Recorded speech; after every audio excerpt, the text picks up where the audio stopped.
அன்பார்ந்த மாணவர்கள் அனைவருக்கும் வணக்கம். இன்றைய தினம் அடுத்து ஒரு 20 வினாக்களை நாம் தெரிந்து கொள்வதற்காக தயாராகி இருக்கின்றோம். முதல் வினா, when the first cooperative store established அப்படிங்கிறத பார்க்குறோம். The answer is 1844. 28 flannel weavers சேர்ந்து இங்கிலாந்தில் டோட்லன்கிற இடத்துல 1844 ஆண்டு ஆரம்பிக்கப்பட்டது தான் கூட்டுறவு. So don't forget, 1844 is the year we started the cooperative store in England அப்படிங்கிறத மறந்துவிடக்கூடாது. Which organization gives importance for profit அப்படிங்கிறத சொல்கிறோம். Private organization is the right answer. So this private organization gives importance for profit, whereas the cooperative societies, they are all giving importance for the service. கூட்டுறவு அமைப்புகள் அனைத்தும் சேவை நோக்கத்துடன் ஆரம்பிக்கப்பட்டவை. தனியார் வணிகம் மட்டுமே லாப நோக்குடன் ஆரம்பிக்கப்பட்டது அப்படிங்கிறது உங்களுக்கு நன்றாக தெரியும். எனவே லாப நோக்குடன் செயல்படுவது பிரைவேட் ஆர்கனைசேஷன் அப்படிங்கிறத சொல்றோம். The Cooperative Credit Society Act was passed in the year dash அப்படின்னு சொல்லியிருக்கோம். ஆன்சர் இஸ் 1904 அப்படிங்கிறத நாம் மறந்து விடக்கூடாது. ஏன்னா இந்தியாவில் முதல் கூட்டுறவு ஆரம்பிக்கப்பட்ட வருடம் 1904. எனவே அந்த வருடம்தான் கடன் தரும் கூட்டுறவு சங்கங்களுக்கான விதிகளை நாம் செயல்படுத்தினோம். எனவே மறக்க வேண்டாம், 1904. அடுத்தது when the RBI established அப்படின்னு சொல்றோம். 1935 ஆண்டு நாம் ரிசர்வ் பேங்க் ஆஃப் இந்தியாவை துவக்கினோம் அப்படிங்கிறத சொல்றோம். The answer is 1935. So don't forget this one. எல்லா எக்ஸாம்லையுமே இது கேட்கப்படும், எனவே மறந்து விடக்கூடாது. அடுத்தது பார்த்தோம் அப்படின்னா when the NABARD started. Answer is 1982. NABARD அப்படின்னாலே உங்களுக்கு நன்றாக தெரியும், national bank for agricultural and rural development அப்படிங்கிறது உங்களுக்கு தெரியும். எனவே நீங்கள் மறந்து விட வேண்டாம், 1982 ஆண்டு NABARD செயல்பட துவங்கியது. அடுத்தது நம்ம பார்த்தோம் அப்படின்னா when the Cooperative Society Act passed in அப்படின்னு சொல்றோம். ஸோ நம்ம ஆன்சர் இஸ் 1912. ஸோ 1904 ஏற்படுத்தப்பட்ட சில விதிகளை மாற்றம் செய்து அதுக்கு புதிதாக சில நிலைகளுக்கு ஏற்ப மாற்றி அமைத்தது தான் 1912. So cooperative society act passed in 1912 அப்படிங்கிறத நாம் நினைவில் கொள்ள வேண்டும். Who is the present president for ICA அப்படிங்கிறது next question. Answer is doctor Ariel Guarco அப்படின்னு சொல்றோம். அர்ஜென்டினா நாட்டை சார்ந்தவர் தான் ஏரியல் கரோகோ. பல கூட்டுறவு அமைப்புகளுக்கு தலைவராக இருந்திருக்கிறார். எனவே இன்டர்நேஷனல் கோஆபரேட்டிவ் அலையன்ஸின் தலைவராக 2017 தேர்வு செய்யப்பட்டார். 2021 ஆண்டு வரை 5 ஆண்டுகள் வரை இவர்தான் ஐசிஏவின் பிரசிடென்டாக இருப்பார். இவர் இன்டர்நேஷனல் கோஆபரேட்டிவ் அலையன்ஸை வழிநடத்தி செல்கிறார். அதற்கு ஏற்பட்ட நடவடிக்கைகளையும் இவர் தலைமையில் மேற்கொள்ளப்படுகிறது அப்படிங்கிறத நாம தெரிஞ்சிருக்கோம். The next one is in India, which month Cooperative Week will be celebrated அப்படின்னு சொல்றோம். So November is the right answer. ஒவ்வொரு ஆண்டும் நவம்பர் மாதம் 14ஆம் தேதியிலிருந்து 21ஆம் தேதி வரை நாம் கூட்டுறவு வார விழாவை கொண்டாடுகிறோம். ஒவ்வொரு தினமும் ஒரு நிகழ்வுக்காக ஒரு தலைப்பில் நாம் செயல்பட்டு கொண்டிருக்கிறோம். விழாவை சீரும் சிறப்புமாக நடத்துகிறோம். எனவே கோஆபரேட்டிவ் வீக் நவம்பர் மாதம் அப்படிங்கிறத தெரிஞ்சிருக்கும். அடுத்தது நம்ம பார்த்தோம் அப்படின்னா when the International Day on Cooperative celebrated அப்படின்னு சொல்றோம். Answer is first Saturday of July. மறந்து விடக்கூடாது, ஃபர்ஸ்ட் சாட்டர்டே ஆஃப் ஜூலை. ஒவ்வொரு விழாவுக்கும் நம்ம பார்த்தோம் அப்படின்னா தேதியை நாம சொல்லுவோம். ஆனால் இந்த இன்டர்நேஷனல் கோஆபரேட்டிவ் டேக்கு மட்டும் கிழமையை தான் நாம சொல்றோம். முதல் சனிக்கிழமை ஒவ்வொரு ஜூலை மாதமும் வரக்கூடிய முதல் சனிக்கிழமை அப்படிங்கிறத நினைவில் கொள்ள வேண்டும்.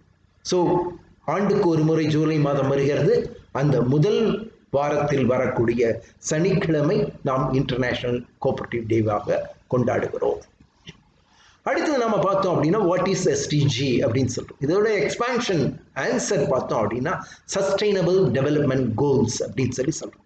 முதல்ல MDG மில்லேனியம் டெவலப்மெண்ட் கோல்ஸ் இருந்தது.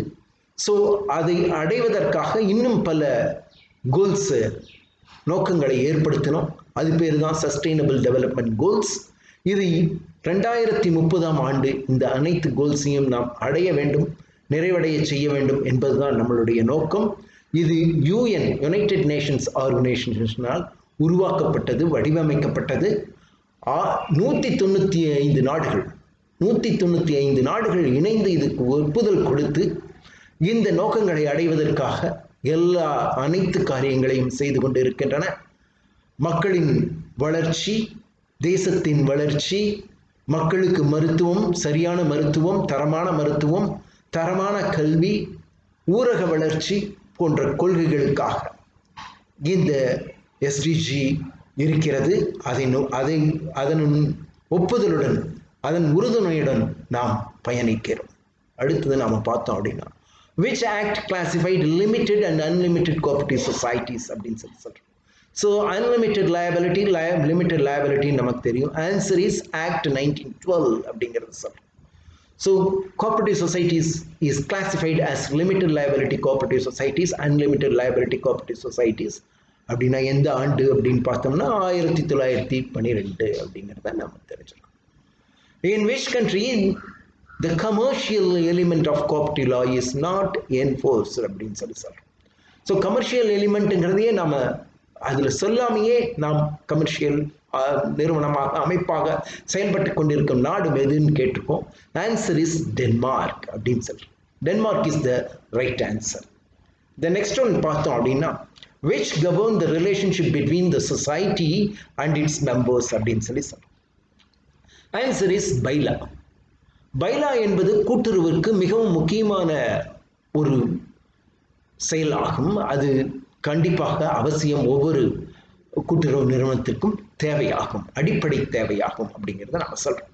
ஸோ இந்த பைலா தான் என்ன பண்ணுது அப்படின்னு சொன்னா, ஒரு சங்கமும் அதனிடையே இருக்கக்கூடிய உறுப்பினருக்கும் உள்ள உறவு முறைகளை குறித்தும் அதை எவ்வாறு நிர்வகிப்பது என்பதை பற்றியும் நமக்கு சொல்கிறது. எனவே துணை விதிகள் கூட்டுறவிற்கு அவசியம் தேவை. ஸோ த ஆன்சர் இஸ் பைலா அப்படிங்கிறத நம்ம மறந்துவிடக்கூடாது. அடுத்தது, the audit must remain the statutory duty of the dash அப்படின்னு சொல்றோம். ஆன்சர் இஸ் ரெஜிஸ்ட்ரார் அப்படின்னு சொல்றோம். So registrar is the friend, philosopher and guide of the cooperative societies அப்படிங்கிறத முதலையே நம்ம டிஸ்கஸ் பண்ணியிருக்கோம். ஸோ எந்த ஒரு ஸ்டாச்சுட்டரி ஆக்டிவிட்டி கோஆபரேட்டிவ்ஸில் நடந்தாலும் ரெஜிஸ்ட்ராரின் துணை கொண்டு தான் நடக்க வேண்டும், பதிவாளரின் துணை கொண்டு தான் நடக்க வேண்டும் அப்படிங்கிறத நம்ம சொல்றோம். So registrar is the answer. The next one பார்த்தோம் அப்படின்னா, the cooperative banking structure is generally dash in character அப்படின்னு சொல்றோம். dash அப்படிங்கும்போது ஆன்சர் இஸ் ஃபெடரல் அப்படின்னு சொல்றோம். ஸோ பேக்ஸ்ன்னு சொல்றோம், primary level, central level and state level. So 3 லெவல்ல இருக்கக்கூடிய கூட்டுறவு சங்கங்களை நாம் இயக்குகிறோம், செயல்படுத்துகிறோம். எனவே that is called as federal level character அப்படின்னு சொல்றோம். ஸோ அதனால 3 tier ஸ்ட்ரக்சர் அப்படின்னு சொல்றோம். மறந்து விடக்கூடாது, ஃபெடரல் இன் கேரக்டர். அடுத்தது, which commission stated that the Indian farmers born in debit, live in debit and die in debit அப்படிங்கிறத நம்ம சொல்றோம். Answer is the royal commission. Royal commission தான் என்ன சொல்லுச்சு அப்படின்னு சொன்னா, இந்திய விவசாயிகள் கடனில் பிறக்கிறார்கள், கடனில் வாழ்கிறார்கள், கடனை தங்கள் பிள்ளைகளுக்காக விட்டு செல்கிறார்கள் அப்படின்னு சொல்லுச்சு. ஸோ இந்த நிலையை போக்குவதற்காக கூட்டுறவு சங்கங்கள் திறம்பட செயல்பட வேண்டும். மக்களுக்கு உதவியாக, விவசாயிகள், பெருங்குடி மக்களுக்கு உதவியாக கடன் தர வேண்டும். கடன் அற்ற பிற சேவைகளையும் தருவதன் வாயிலாகவே இந்த கோட்பாடை, இந்த சொல்லப்பட்ட கருத்தை நாம் மாற்றி அமைக்க முடியும், சீரமைக்க முடியும் என்று கருதப்பட்டது. எனவே கூட்டுறவிற்கு முக்கியத்துவம் அளிக்கப்பட்டது அப்படிங்கிறத நாம் தெரிஞ்சுக்கணும். அடுத்தது நாம பார்த்தோம் அப்படின்னா, how do you call the money borrowed for business அப்படின்னு சொல்றோம். ஸோ ஒவ்வொரு செயல்பாட்டிற்கும் பணம் தேவை. இதுக்கு ஆன்சர் என்ன அப்படின்னு பார்த்தோம். Credit is the right answer. மணி கடனாக பெறப்பட்டால், அதாவது பிஸ்னஸ்க்காக நாம் வியாபாரம் செய்வதற்காக பெறப்பட்டால் அந்த பணத்திற்கு பெயர் கடன் அப்படிங்கிறத தெரிஞ்சுக்கிறோம். So the term is credit அப்படிங்கிறத மறந்து விடக்கூடாது. What is the period for short term credit அப்படின்னு சொல்லி சொல்றோம். ஒரு குறுகிய கால கடனுக்கான கால அளவு எவ்வளவு அப்படிங்கிறத கேள்வி. Answer is up to 18 months அப்படின்னு சொல்றோம். ஸோ 18 மாதங்கள் தான் ஒரு குறுகிய கால கடனுக்கான அளவு அப்படின்னு சொல்றோம். 1.5 ஆண்டுகள் அப்படின்னு நம்ம சொல்லலாம். ஸோ மறந்து விடக்கூடாது, 18 மாதங்கள். அடுத்தது நம்ம பார்த்தோம் அப்படின்னா on what basis you can avail long term credit அப்படின்னு சொல்லி சொல்றோம். Answer is mortgage of property அப்படின்னு சொல்லி சொல்றோம். ஸோ நாம் ஒரு லாங் டேர்ம் கிரெடிட் நீண்ட கால கடன் பெற வேண்டும் என்றால் கண்டிப்பாக நாம் அசையா சொத்தை வைத்திருப்பதன் மூலமாக அதை அடமானம் வைப்பதன் வாயிலாக மட்டுமே நீண்ட கால கடனை பெற முடியும். எனவே the answer is mortgage of property அப்படின்னு சொல்லி சொல்றோம். ஹைபாத்திகேஷன் அப்படின்னு சொன்னா மூவபிள் ப்ராப்பர்ட்டி, நகரக்கூடிய சொத்துக்களை ஹைபாத்திகேஷன் சொல்றோம். மார்ட்கேஜ் அப்படின்னு சொன்னா நகராத சொத்துக்கள் அப்படின்னு சொல்லி சொல்றோம். இப்போ ஒரு பில்டிங் இருக்கு அப்படின்னா, ஒரு வீடு இருக்குது, ஒரு கடை இருக்குது, ஒரு நிலம் இருக்கு அப்படின்னா தட் இஸ் இமூவபிள் ப்ராப்பர்ட்டி அப்படிங்கிறது நமக்கு தெரியும்.